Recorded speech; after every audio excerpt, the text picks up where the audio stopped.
பிரபு sir பேர் சொன்னால் எனக்கு நினைவாற்றல் சரியாக இருக்கிற வரைக்கும் அவர் எங்கே எப்போ சொன்னாலும் நான் இங்கே வந்து நின்றுவேன்.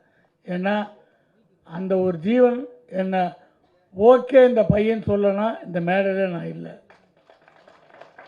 நான் வேணால் இப்போவாது பரவாயில்ல, ஏதோ சட்டைக்கிட்ட போட்டு கொஞ்சம் பார்க்குற மாதிரி கொஞ்சம் உருவமாக இருக்கேன்.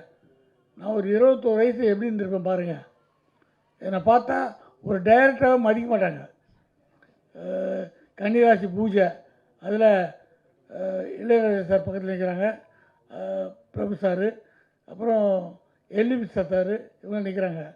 அங்கே பூஜை செய்கிற ஐயர் வந்து எல்லார்ட்டையும் அந்த பூ இதெல்லாம் கொடுத்து ஆசீர்வாதம் வாங்குறாங்க. நானும் போய் கை நீட்டினேன், என்னை தள்ளி விட்டார். அப்புறம் ஏதோ தீர்த்தம் எந்த கொடுக்குறாங்க, நான் போய் கை நீட்டினேன், தள்ளிட்டார். இப்போ ஏதோ தேவையில்லாமல் ஒருத்தன் வந்திருக்கான்னு.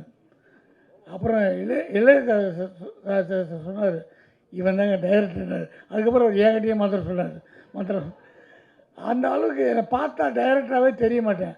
அப்படி ஒரு உருவம் இருந்த என்ன, இவன் ஒரு டைரக்டராக ஒரு கதை சொல்கிறான், இவன் நிச்சயமாக ஒரு நல்ல படம் எடுப்பார் நம்பி எனக்கு காட்சிட்டு கொடுத்தாருல, அந்த தெய்வத்தை நான் ஜென்மத்துக்கு மறக்க மாட்டேன்.